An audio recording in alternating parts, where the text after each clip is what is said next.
Hey YouTubers, this would be the second review of the LG enV Touch. Sorry it's been a while, I'm very busy. Anyways, this will be the second part review for this phone. I know there's a lot of views out there and you probably already know about this phone and already bought it, but I'm just going to do a review. I'm not trying to copy off of anyone. So let's get to it. Alright, so what I went over was pretty much just the texting part. I would like to try to get in a little bit more depth into everything else. First of all, to start off, let me say that you can customize your home page. This is your home page right here. These buttons on the bottom, the 5 little buttons, your messaging, your dial pad, your menu button, your contacts, and your favorites will always be there. You can't change that. Sorry, got a text. Also, this will be a status bar right here. It will tell you if you have text, if your phone's on vibrate, if you have any voicemails. All these symbols right here. Right here, the yellow one is a text. That is the envelope. I'm trying to show you. This camera is really shitty, but yeah. What else can you do? You can change your banner. You can take that off. You can have a customized one. This little button right here, it would have all the little icons you want to add to your desktop. All you have to do is take the icon, drag it on, then click here, and then it's there. Then you can drag wherever you want. Say if you don't want that, you just take it and you drag it to the trash can. It's gone. So anyway, that's simple to add. Change your clock. If you don't already have it on your phone, I can easily take that off for you. Let me drag this.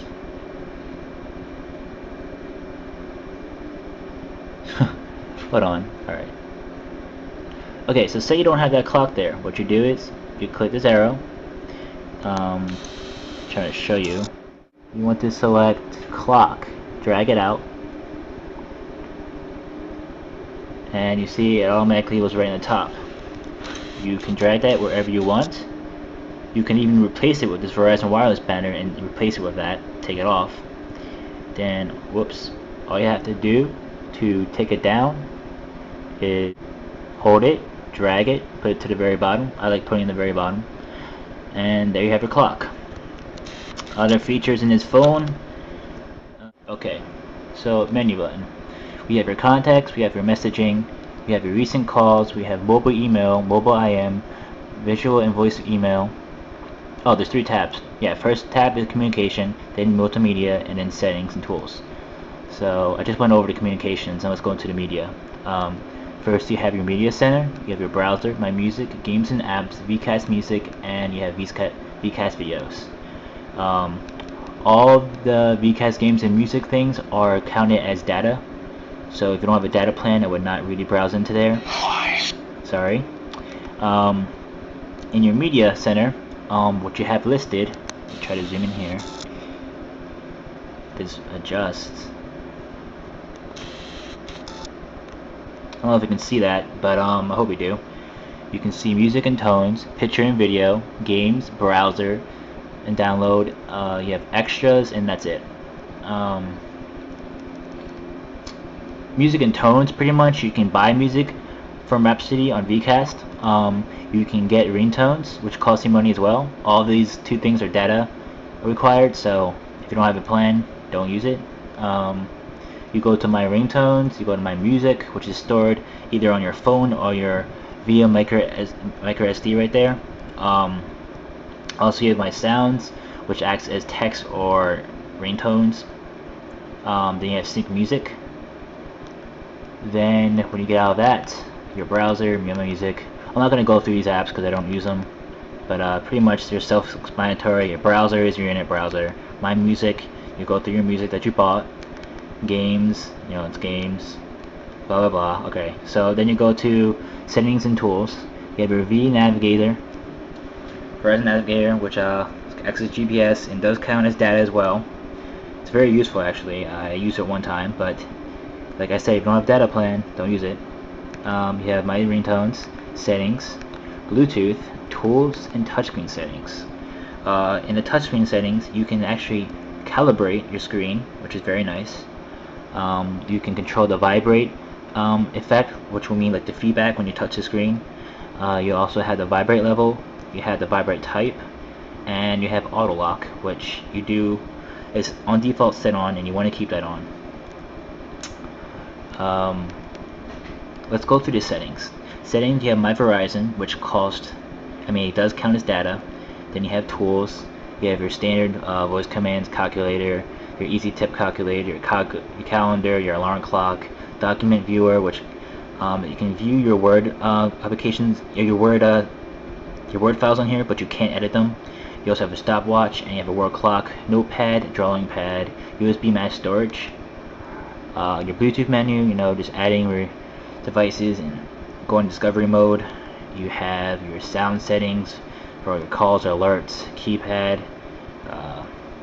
voice alerts, all that jazz.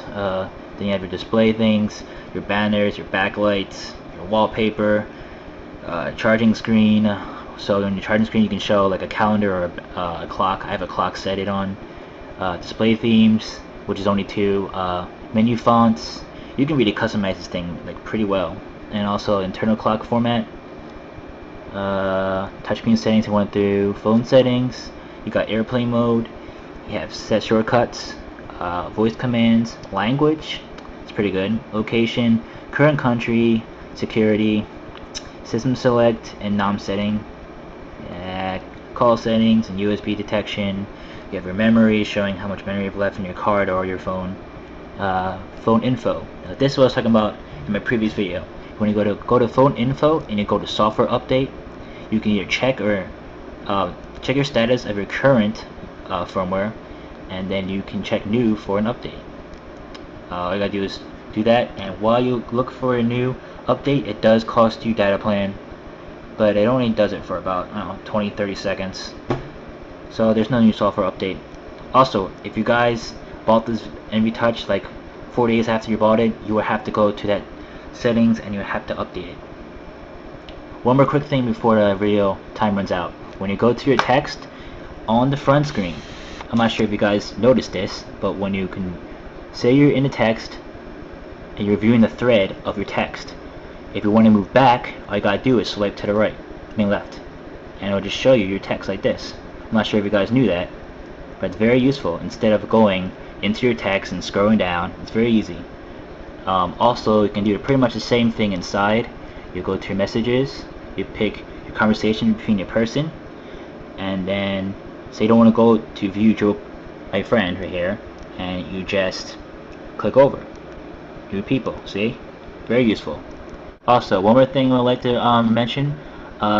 In your iPod Touch and your iPods, you can adjust your screen brightness and level even on our cell phones. The other reason why the battery sucks is because both screens are very bright. I would like them to have an update on changing your screen brightness, but all the time the screen is bright. You can change the settings of how long you want it to be. Like, I think it's 15 seconds, 30 seconds, always on and always off. But yeah, you can't actually adjust the brightness of the screens. Just wanted to tell you that. So that would be, I guess, review part 2 of the LG Verizon enV Touch. I will be making more reviews on this. I'm pretty sure I went through everything though. If you guys like this, comment, rate, subscribe. Till then,